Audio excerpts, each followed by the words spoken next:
Hey, everybody. Welcome to our podcast, Mind Your Health Show. I just want to remind you that we are hosting a free autoimmune healing training. So if you haven't done so, please sign up on the link below and join us there, where I'm sharing the most radical way to transform your health and your life in a way that's never been explained before. So if you are struggling with autoimmune symptoms and you struggle every single day with symptoms of pain and exhaustion and brain fog and skin and hair rash and hair falling out, weight gain or weight loss, all the things that go along with autoimmunity, this is the perfect training for you to really, really turn your life upside down towards the goal of health.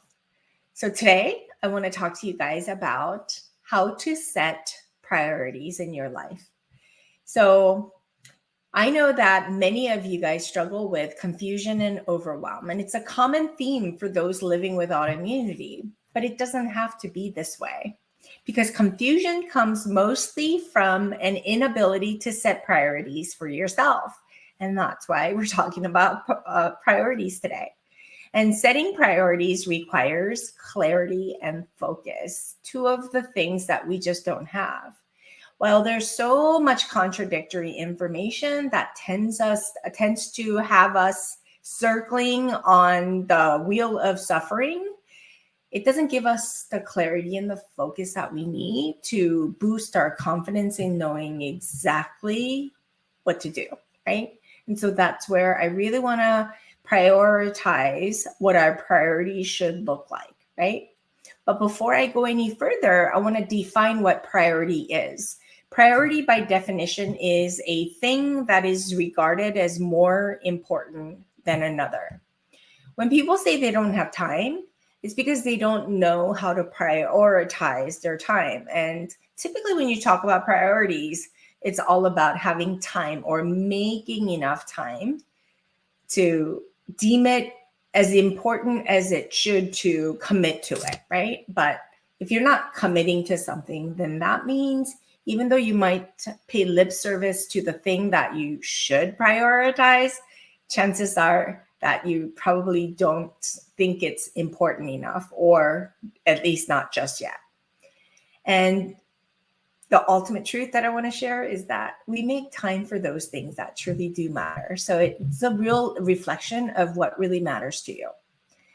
And let me tell you, autoimmunity makes us all so self-centered. The fatigue and pain makes us focus on the discomfort that we feel in our bodies versus focusing on the things that tend to matter the most or other people.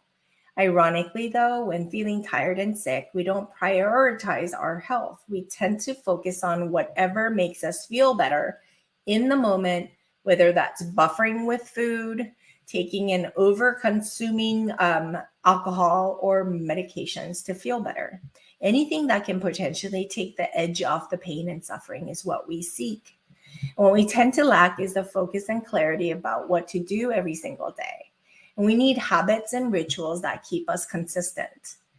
Imagine doing the things day to day, every single day over time, and they become habits. They become your rituals. And habits make us who we are. And if we are habitually late, for example, that's just what we do over and over again, versus if we're habitually early, then that's what we tend to do over and over again. So what is the most important thing to you? And are you giving it enough time and attention? And just because you value one thing over the other doesn't mean that you have to give it most time, right? Because I think a lot of people fear losing so much time over it when you commit to something, but you don't have to spend that much time to prioritize something. But the most important thing you may need to consider is your health, because without health, you have nothing. Are you giving enough time that it needs to be healthy?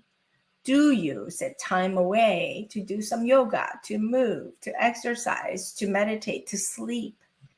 when it comes to health, what is number 1, 2, 3?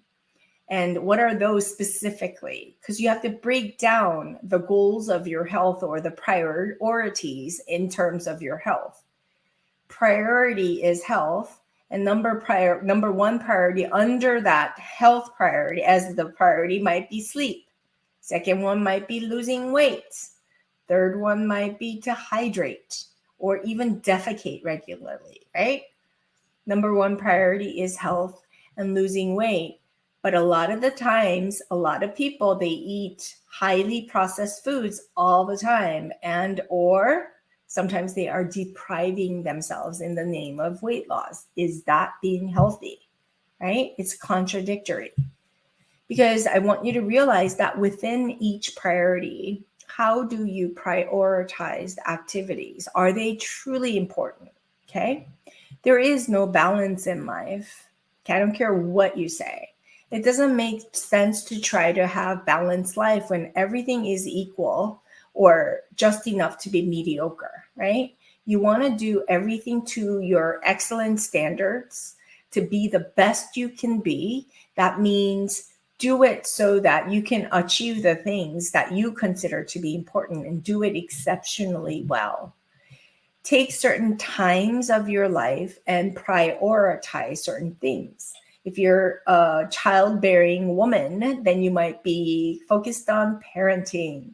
But if you are postmenopausal in your 50s, you might be focused on your health, right? When going to college, for example, the priority was school and priority was schoolwork and learning things, right? And you have to understand, I've been in school a long time and I still love learning for joy, but it's no longer a priority because I don't have to graduate with the degree that I signed up for. This phase in my life is all about application by trial and error, and I love living my life so freely. When I became a mom, my number 1 priority was being a mom. And this meant doing everything with my kids at the top of my priority. If they needed to go to the playground or to an indoor pool or even lessons for their tennis, soccer, baseball, whatever, I needed to be there. Being a room mom was a priority for me. So I did that when they were in elementary school. Because momentum is everything. Because once you set the priority, and priority often involves a goal, okay? For example, to be healthier is too general, right? It's to be healthier means what? You have to break it down. Lose weight from corticosteroid is a good specific goal. I want you to even identify how much weight. Is it 10 pounds, 15 pounds, right? Setting your priorities to achieve that goal of losing weight means you have to have a definitive number. So I want you to start to pick a priority and put your attention on it. That will guarantee the results that you want. Because priorities will shift and change. It can't be perfectly balanced all the time.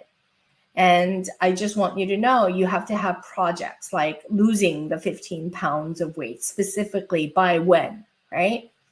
Call it a priority and set a time limit on it. Like I said, by when, so you can achieve the goal by that date. This is a powerful way to get things done. So I want you to write 5 priorities. Separate what seems to be important versus what's truly important right now. It can create resentments if you prioritize something you should versus what you want to prioritize right now. Really pay attention to what you really want versus what you think it ought to be. Because when people are asked what's your priority, oh, it's family, it's this, it's that, when really you feel like you should be focused more on your work or your loss of weight to feel better for your spouse or whatever.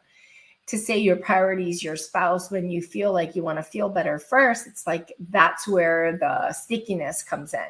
I'm sure your priorities will shift from time to time to really address your needs with your spouse, but there shouldn't be any guilt associated with your priorities when you set them. So really pay attention and be really honest. And I want you to understand too that there is a distinction between urgency and importance. It's a really distinction that I learned from Stephen Covey, right? Because most of the time, most people think what is urgent needs to be done before what's really important. For example, phone may ring. In our world today, where we have our electronic devices with us at all times, phone rings, so you answer it, which precedes whatever it is that you have in front of you. Phone seems urgent in the moment, right? Choose to respond versus reacting to things. Most people respond to what's urgent versus what's important. It's important to constantly access the value of your priorities. When the phone rings, first it's silence and are careful to put it off until you get to it. Emails are the same thing. It may seem urgent in the moment, but not necessarily important.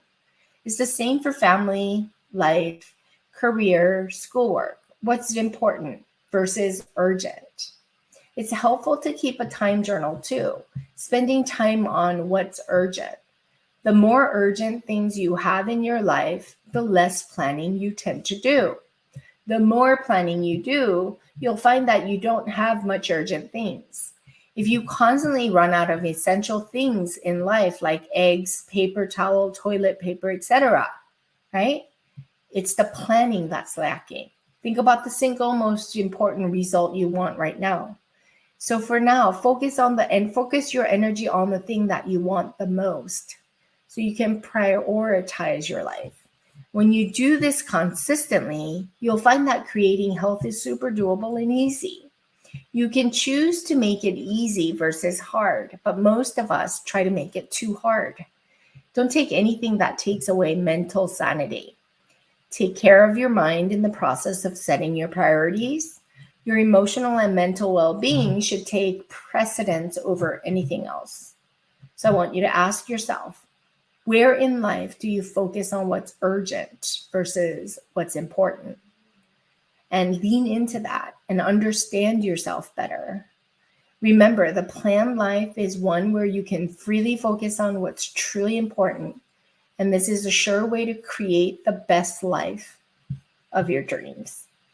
And again, I want you to find me on Instagram and share what you liked with the handle at Dr. Connie Cheung, as well as to write a review for us. It means so much to spread this word, as well as give me some feedback so that I know what to focus on in the future topics on this podcast and so much more.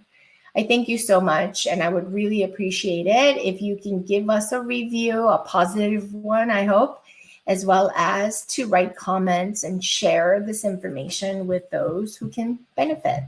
Thank you so much, and I'll see you guys all next time.